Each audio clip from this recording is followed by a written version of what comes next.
Hey everybody, this is Deb with Truthification Chronicles, and you know how sometimes when you're watching YouTube videos, it brings up in the recommended videos one that's from a long time ago? Well, that's what happened to me this morning, and this is from actually August of 2017, but it's kind of interesting to view this at this point since we know some of the things that were going on and that the obstruction of the whole Clinton investigation really originated in the upper levels of the DOJ, in other words, who told Comey to call it a matter instead of, an investigation. I'm going to play parts of this, but I'll leave the link down below in the description and you'll be able to see the whole thing. Really, when you start listening to this, you should be saying something like, wow, if they knew this back then, why hasn't something come of this already? Well, it's getting there. I think this is going to play an important role, and eventually the TARMAC is going to be a central point in this whole Clinton investigation because it was a pivotal point, and that's why it's going to need to be investigated more closely in light of Lisa Page's testimony that indicated the demands came from higher up, that Hillary was not going to be investigated properly and that she would be exonerated even before the investigation began. So I'll play just a little bit here and then give you a comment on it. Shed new light on that TARMAC meeting between then Attorney General Loretta Lynch and former President Bill Clinton during last year's campaign when the FBI was investigating Hillary Clinton's email server. The redacted emails show the FBI under Director James Comey misled the American Center for Law and Justice when it said it did not have any further records about the FBI's response to that meeting, indicating apparently it was a non-issue. But the new emails show it was very much an issue. The emails show Lynch's Justice Department and the FBI were very worried.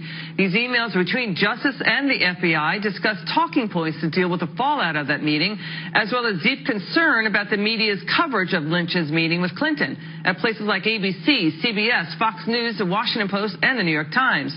Moreover, there are emails showing the mainstream media downplaying the story with their bosses in emails to the Justice Department, seemingly to curry favor with the government. We have this. A Washington Post reporter emailed the Justice Department saying, quote, "I'm hoping I can put it," meaning the story, "to rest." And a New York Times reporter emailed the Department of Justice that he was being, quote, "pressed into service to cover the story." Now, as I said, this is from 2017. Why in the world has this not been emphasized more? Well, this is the answer right here. The press is complicit. And if you take nothing else away from this, we now know that the press was complicit in this cover-up. And that not only was the FBI covering up what happened at this TARMAC meeting, but they also had the press on their side, and that the press was going to cover things for Hillary Clinton.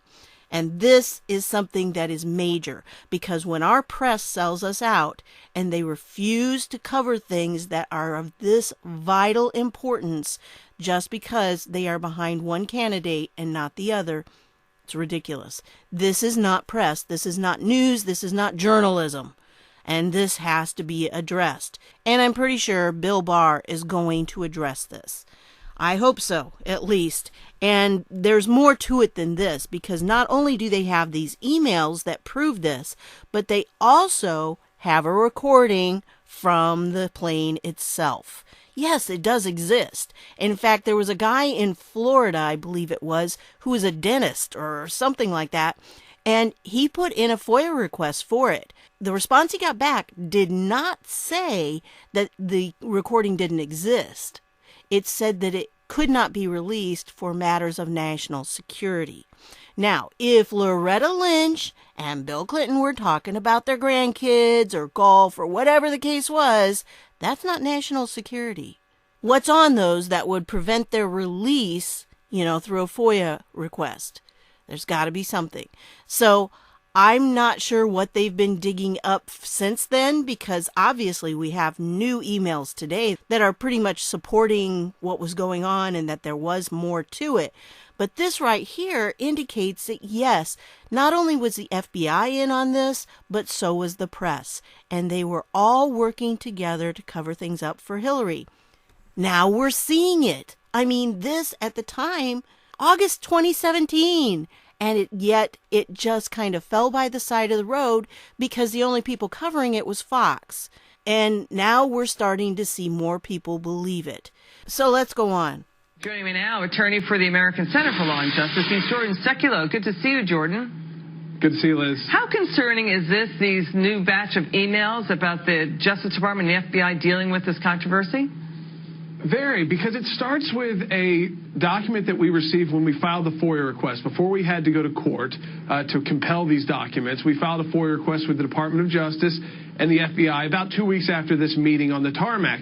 And I got in my hands right now the response from the FBI, and the FBI said, hey, we did the search. They were kind of going back and forth with us for a couple months, and we found nothing. Well, then in today and yesterday's document release, if you go through there, you'll see FBI officials. Not only will you see FBI officials on the emails and actually with records, but you'll actually see places in these 413 pages where it was the FBI redacting information from us.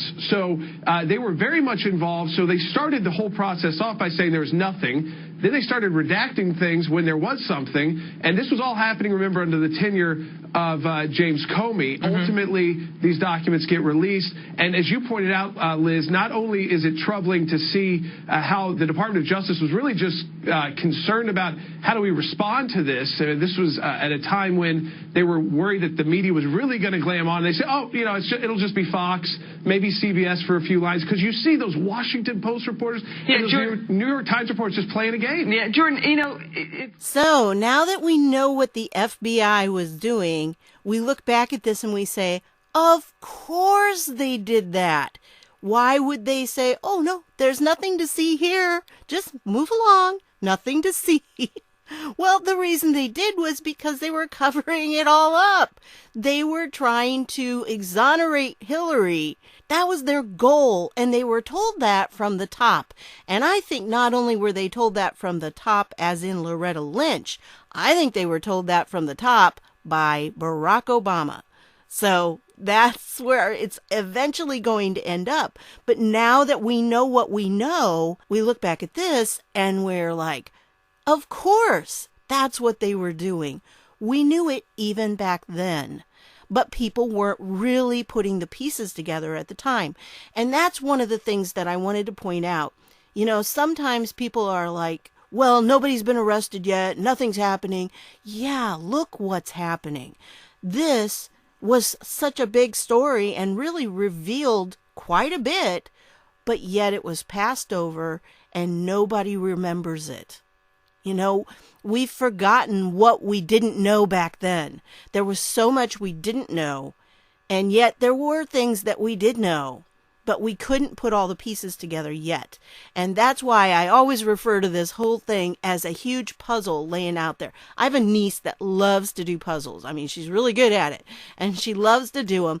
And she likes finding ones that have small pieces and lots of them and similar colors, so they're a challenge. And that's what I think of when I see this. There's so much going on. It's like so many pieces. When you spread out a puzzle like that, at first you're just seeing all the pieces and they don't seem to be associated in any certain way. Then once you start looking at them more closely, you start to see how they have little bits and pieces of one that show you where another one needs to attach itself.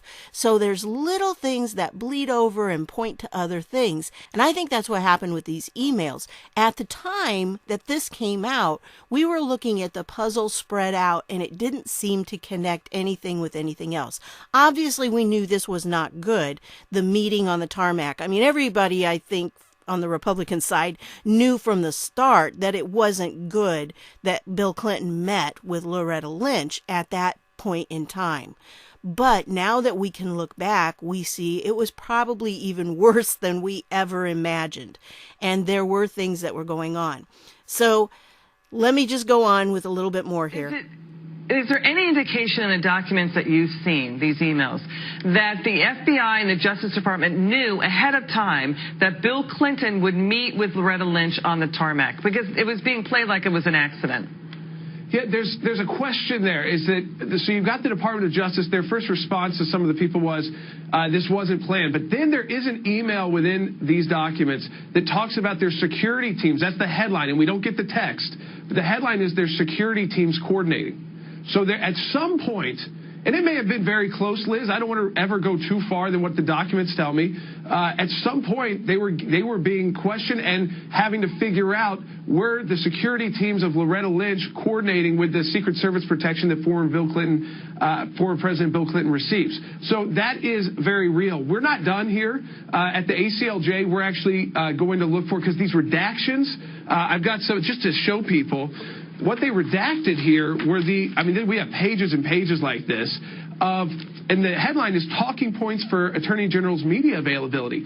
Why would you redact the talking points? What we figured out going through this timeline-wise, Liz, is that they redacted that because she ultimately only had to do about one press conference on this issue. And they even say it's really just Fox News and covering it. And they've handled ABC and they've handled CBS and they got Washington Post. And remember, James Comey said he was concerned that he said Loretta Lynch wanted him and wanted everybody to call it a matter and not an investigation. Trying to tone it down, right, Jordan? Final word.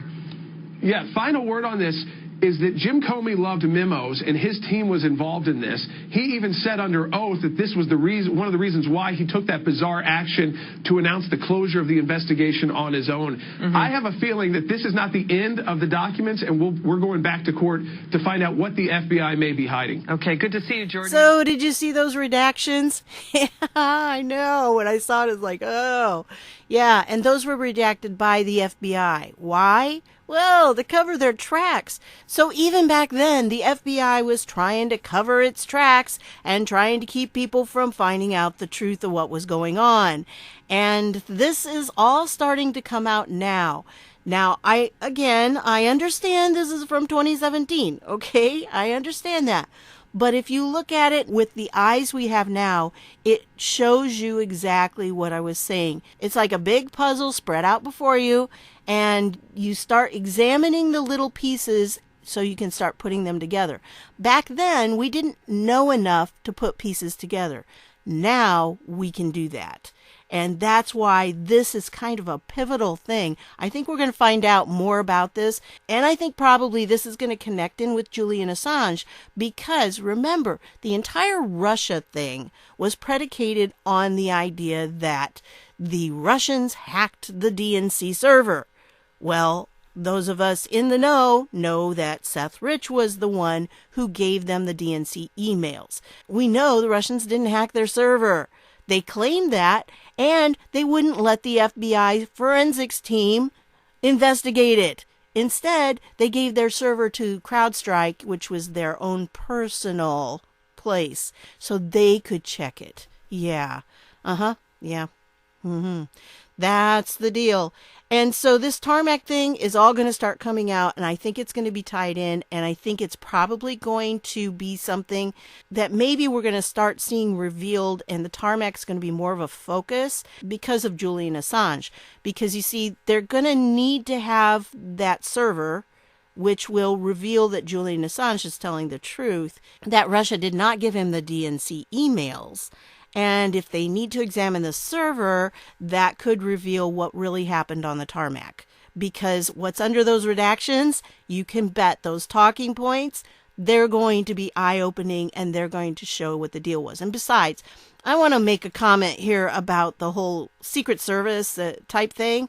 I mean, really, these people plan so far ahead. Nothing with these officials is done on the spur of the moment. It really is not. Although I think Trump has thrown him a few curves for once in a while when he has him stop the limo and he gets out and he talks to some of the firemen and the policemen that are lining the route. Sometimes I think he's done that to him. But other than that, really, when it's something like this did not happen just at the spur of the moment. This had to require some Secret Service planning.